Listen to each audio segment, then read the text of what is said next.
Improving Arizona's infrastructure, projects already underway, and bumps in the road to future progress. So we're running into a position where preserving what we've got is priority number one. A march led by migrants at the Arizona-Mexico border, the message they're sending to the president. I have the dream to work to help my family. And the next frontier in vaccinating Arizonans against COVID-19, reaching those who remain hesitant. A lot of these things stem from things that are just, frankly, not true. Hello and welcome to Arizona 360. I'm Lorraine Rivera. Thanks so much for joining us. Early priorities emerging from the Biden administration include passing a multi-trillion-dollar infrastructure spending plan. The latest report card from the American Society of Civil Engineers gave the nation's infrastructure a C-. Broken down by state, Arizona received a C overall. Roads in particular fared worse, scoring a D+. Advising state government on the needs of transportation is the State Transportation Board. Ted Maxwell was recently appointed. His district covers Pima County. Earlier this week, we learned more about the board's priorities for the year. Well, the State Transportation Board is responsible for establishing, maintaining, and then modifying this system of the state highway system in the state of Arizona, which is obviously extremely important both for the economy, trade, and transportation, but also for our quality of life. I think we're not quite aware how often we are actually on state highways or state roads. And the prioritization is always to uh, preserve what we've got, to modernize, and then to expand when possible. And that's going to be the challenge, I think, for the next several years. Is the funding for highways has gone down. The gas tax doesn't bring in as much as it quite used to be. We're actually above projections for this year because the projections were so low based on the pandemic we've been through. But it will remain a challenge for the state highway board, its transportation board, to manage both the preservation of our state highway system, but also is there going to be any money for expansion? Because as of right now, in the upcoming 5-year plan, the state highway funding does not allow for any expansion in that 5th year. So we're running into a position where preserving what we've got is priority number one. You are very new to the board, recently appointed. So what do you do when the funding could be in question? Well, it's actually I haven't even attended my first meeting, so new is an understatement on that. The funding, it's a matter of balance. And what we try to do is we've currently got valued at over a $32 billion state highway system throughout Arizona. But if we were to not preserve the roads and keep them in good shape, it would cost $300 billion to replace them. So it really is one of those ones we cannot let our roads degrade any further.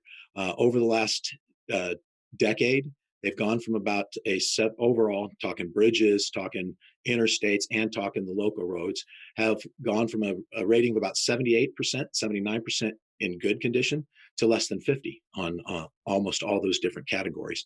And that's not good. It's not safe. It's not good for our future. And so we really have to prioritize those things. And we have to look at where we can get some funding. I think there's opportunities right now. The federal government is talking seriously for the first time on providing more funding for roads and the highway systems. And over the last probably 2 decades, the federal government has just band-aided those with, a 2 or 3 year extension, occasionally a 5-year. We need a long-term solution. I think we're going to get some short-term money with the American Jobs Act, but we're hoping that they will address the infrastructure needs for not only the national highway system, but also for the organizations that support and maintain those, like the individual state transportation departments. You also have experience with the Regional Transportation Authority, and that can be complicated because people are concerned about whether or not the process is fair and equitable. So how do you go about having those decisions about ensuring that the right region is getting the attention it needs? Well, it's always a challenge. Obviously, if we're in the preservation mode, a lot of it is looking at the roads that are in most need, and then looking at the roads and the highways throughout the state that are going to impact uh, the majority of people. Sometimes that everybody thinks that means all the money's going towards Maricopa, but I think what we forget is there's a lot of trade, there's a lot of traffic, and there's a lot of support from the rural communities into the larger urban areas as well. And so those roads are significant and also must make sure that we we attend to them. So it truly is a system. Public participation is also in the interest of the board. What is your pitch to the average driver taxpayer who may not realize that they do have a say? That's a great question, Lorraine, because I won't say that infrastructure is sexy or interesting, or it's tough sometimes. It's it's concrete, it's roadways, but it's important. Citizens travel on roads and highways every day, and the avenue you have for input into the state highway system is through the Arizona State Transportation Board. Get on the ADOT website, take a look at the 5-year plan. Right now, we're having 3 public hearings over the next 3 months. And in June, we'll actually have the approval opportunity for the 5-year plan. And when you look in there, you can see very specific where the money's going, what areas are being focused on. Oracle Road, which I think is a state highway that's long overdue repair, is actually in the plan for 2020 and is about to break ground. So that one's going forward. But the next 4 years, there's a lot of impact that can have. You can Zoom into the public hearings, but I'd encourage people to either provide written comments or when we get back to meeting in person, show up and testify. It's a great experience. It's unique, and you kind of see how the process works personally if you do that. All right. Ted Maxwell from the Arizona State Transportation Board. Thank you. Thanks, Lorraine. I really appreciate the opportunity to share with you. It's the home stretch for one of the larger transportation feats for the city of Tucson. The Broadway widening project turned a curve this week when crews began laying asphalt. Construction began in January of 2020, and if all continues to go as planned, the expansion will close at the end of the year. Earlier this week, our crew got an update from Michael Graham, the Tucson transportation spokesman.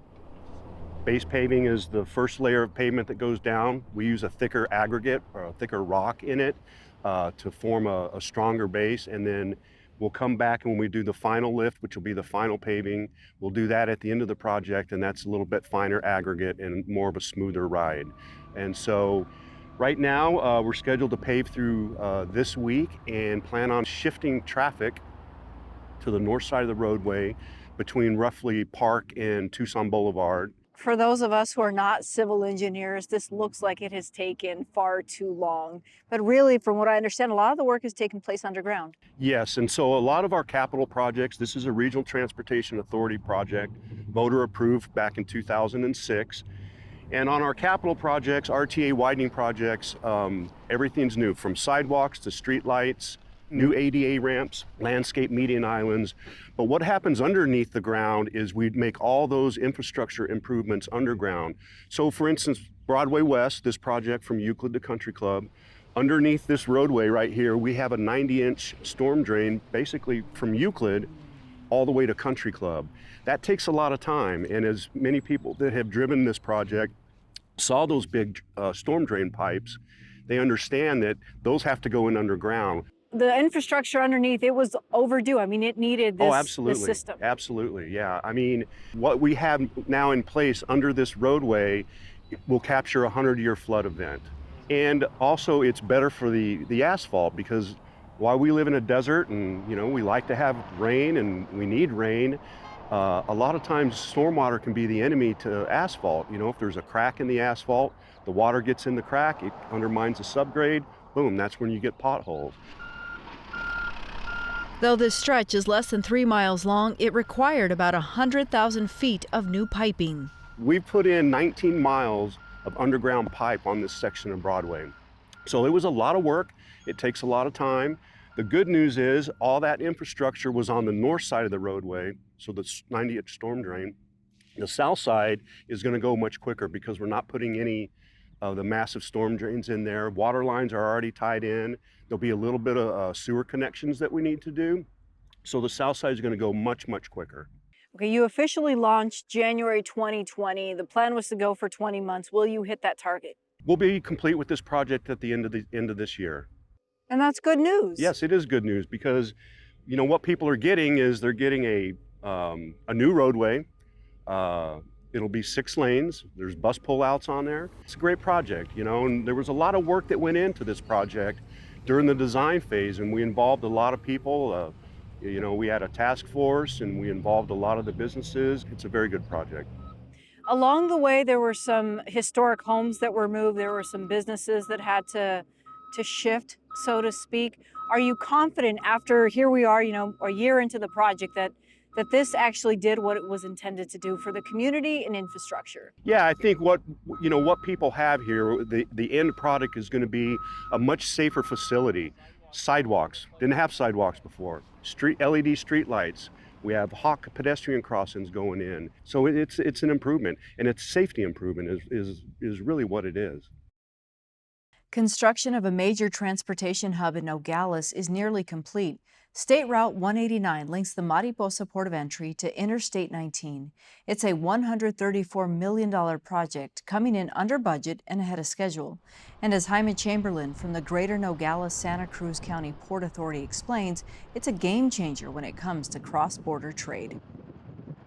The SR 189 project is estimated to help our trucks, commercial trucks, cross anywhere between 7 and 9 minutes faster. And when you figure that on a big day of volume, we cross anywhere from 1,800 to 19, sometimes 2,000 trucks a day through our port of entry, it makes a big difference. A couple of minutes, a couple of seconds makes a big difference in delivery times, and also in the volume that you're crossing on a daily basis. When you talk about those minutes that matter, you're also referring to the Right. quality of produce, for example. Sure.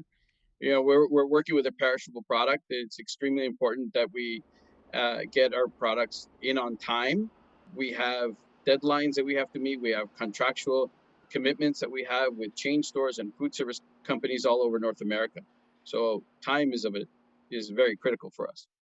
Has the pandemic at all affected the kind of work that you're involved with when you are bringing products across the border? We're designated essential workers. So the majority of us, as far as the distributors in town, we all stayed open. Like I said, we have commitments all over the country with our customer base and chain stores in order to get food all over North America. So we stayed open. We did some mitigation as far as what was concerned with COVID. We closed our buildings to people who were non-employees that couldn't come in any longer. We just had our essential employees in, but we didn't stop serving, and we didn't our customers during this whole time. In fact, we helped quite a bit of people that were in food deserts all over the country with products that they were not able to get at their chain stores. It's estimated that something like 350,000 trucks will pass through that Nogales corridor every single year. Can you tell me if you think this is a game changer when it comes to infrastructure and transportation as you look to the years ahead?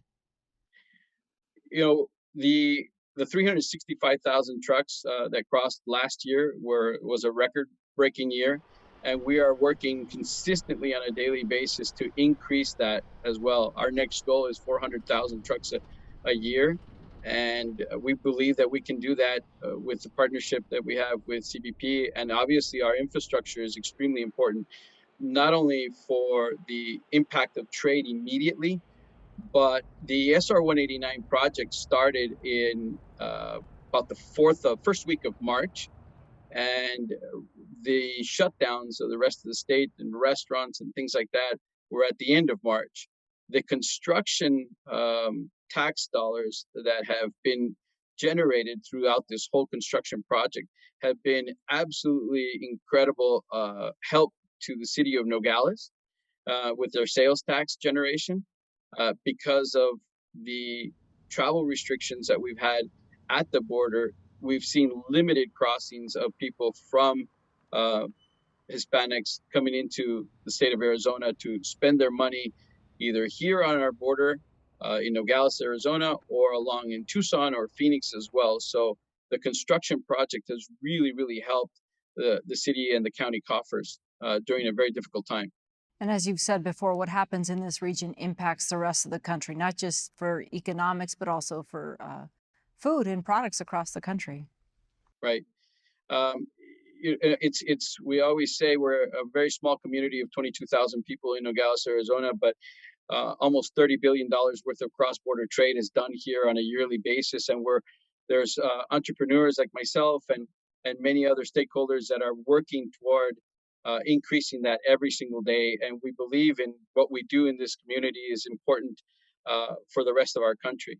not only for food and produce, but also for twin plant and maquiladora products that cross every single day through this port of entry. Okay, Jaime Chamberlain, president of Chamberlain Distributing in Nogales. Thank you. Thank you very much, Lorraine.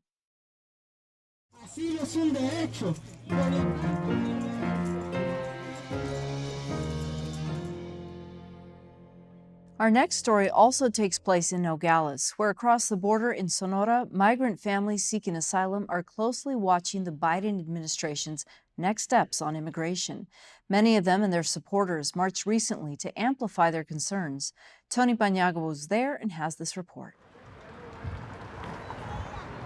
On a recent Friday morning in Nogales, Sonora, while most people went about their normal business, others were raising awareness about a process they say is drawn out and has them fearing for their lives. 42-year-old Esmeralda is one of them. She's from the state of Guerrero on Mexico's southern Pacific coast, which she fled more than a year ago. Currently, the U.S. Department recommends Americans do not travel to the state because of what it describes as widespread crime and violence. It's why Esmeralda traveled hundreds of miles to the border to seek political asylum. The process can take years. Guerrero es un estado ahorita que se ha vuelto muy violento. Guerrero is a state that has become very violent. It is beautiful and used to be my home, but now it's corrupt and very dangerous. If you want to work, the mafia asks you to pay a fee. If you refuse, you're taking matters into your own hands or risking your own family. Crime, kidnappings, murder, it's all there. I am not the only one. There are many stories like mine. I have waited for more than a year and a half and still don't know if I'll be granted asylum. Esmeralda and others have held occasional marches since August of last year when Donald Trump was president. Now their focus has turned to President Biden, who promised immigration reform. Marches like this one on his 100th day in office are about holding him to his word. Like Esmeralda, Carla is also from the state of Guerrero and has lived in a binational immigration limbo for months. Que tenemos que esperar, que pues pusieron de pretexto lo de la pandemia. They say we have to wait. They're using the pandemic as a pretext, but nothing is changing for us. I asked for asylum 16 months ago, and it is just devastating to still be here. Carla's two teenage sons were born in the United States after she entered the country illegally in the early 2000s. When her mother died in Mexico 13 years ago, Carla returned to the state of Guerrero with her family. She was working and doing well, she says, intending to stay there, but then the violence began. Lamentablemente, en el estado donde yo vengo, Unfortunately, in the state where I come from, young people in their age group are taken to form criminal groups. I'm trying to protect them. They could live in the U.S., but I can't bear the thought of them alone without my husband and me. Alex is 16 years old and is attending classes online. What would you like to do in Texas, in the United States? What is your dream as a young person? Well, I have the dream to work to help my family live together in that country, see my brother and grow up there. 100 días de desesperación. Jose is 21 years old and he's seeking asylum with his 18-year-old wife. They are from the Mexican state of Michoacán. It shares a border with Guerrero and faces similar problems. I'd like to tell President Joe Biden that we are leaving because we have to, since things have gotten so dangerous. It's devastating over there. There are ghost towns because hundreds, maybe thousands of families have fled. I think political asylum is our only way forward. We simply can't return. Many of the migrants have received assistance from groups like the Kino Border Initiative or the Florence Immigrant and Refugee Rights Project. Both want the U.S. to reduce its backlog of claims. Alex Miller is a lawyer with the Florence Project's Border Action Team. She joined migrant protesters across the fence in Nogales, Arizona.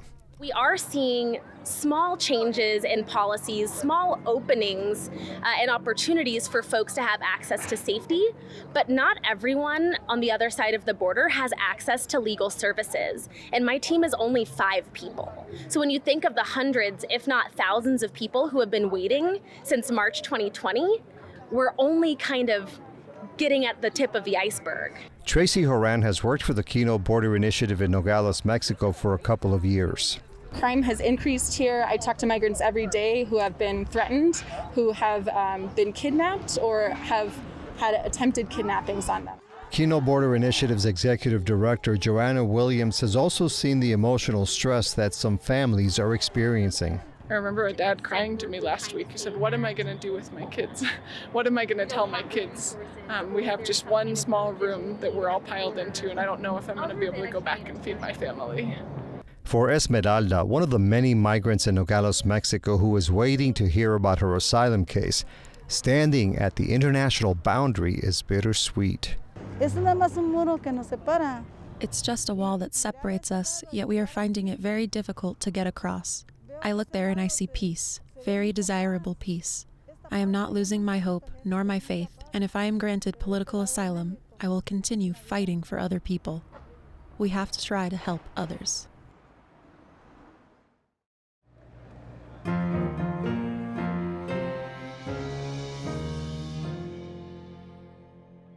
Efforts to vaccinate Arizonans against COVID-19 are ongoing, but the pace is slowing.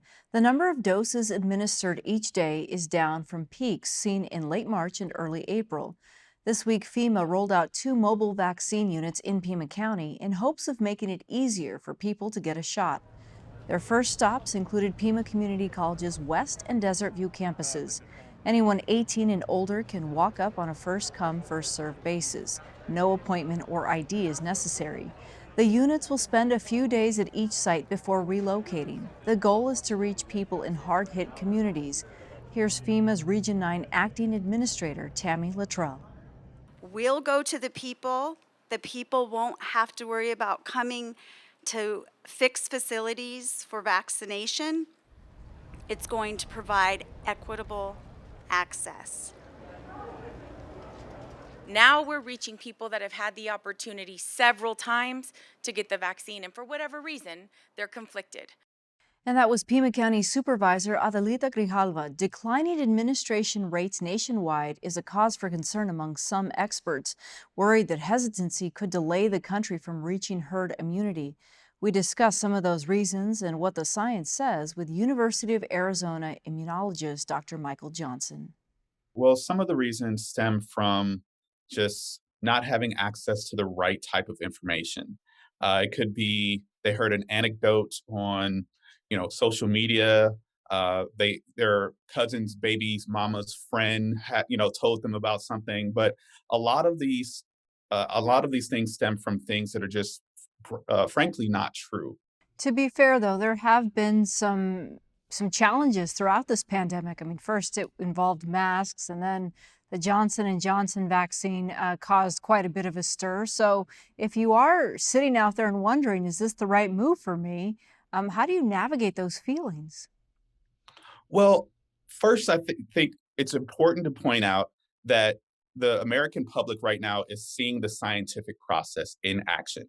You're getting a view underneath the hood.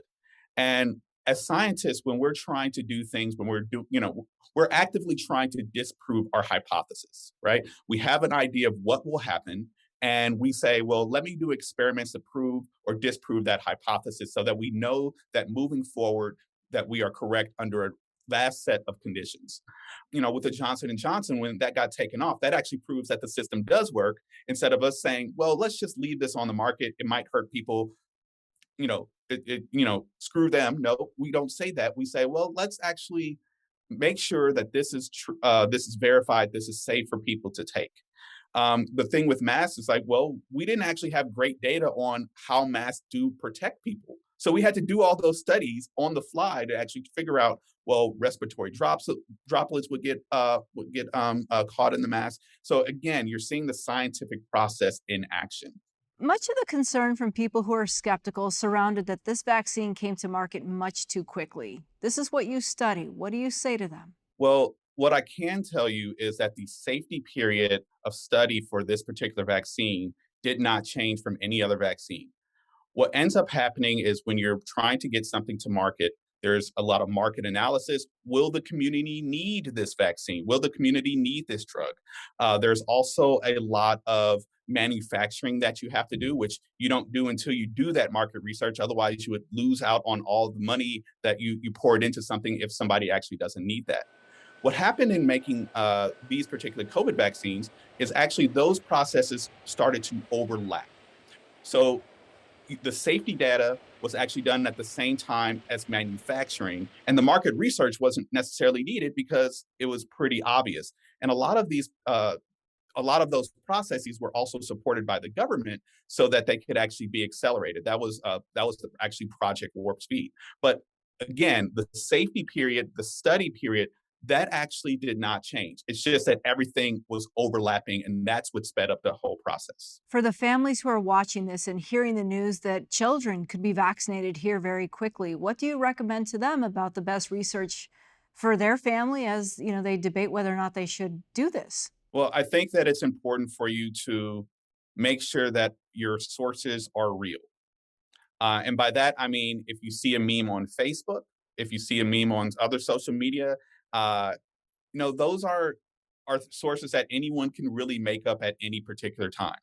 However, if you see verified research on CDC's website, NIH's website, these are sources that you can actually trust. And, it's weird to say, I guess the counter argument, if people will say, well, you have an agenda, you make money from, giving those like, I don't make any money from these vaccines. My only agenda is to actually be able to go back to normal. And the only way we're going to be able to do that is for people to be able to get vaccinated. You believe there's been a real need for communicating the science in layman's terms, but then doing so that it reaches a wide audience. Absolutely. Communication has been key. So if you look at data in October, about 40% of African Americans said that they would get the vaccine if available. Counter that to March, all of a sudden that percentage is in the 70s as far as who would get vaccinated or have already been vaccinated among the African American community. That was due to educating those particular populations, going into churches, going into schools, talking to community leaders. So the education for this virus and for getting the vaccine actually does work, but it just takes a lot of people to do that. Okay. Dr. Michael Johnson, thank you. Thank you very much. That's all for now. Thanks for joining us. To get in touch, visit us on social media or send an email to Arizona360@azpm.org and let us know what you think. We'll see you next week.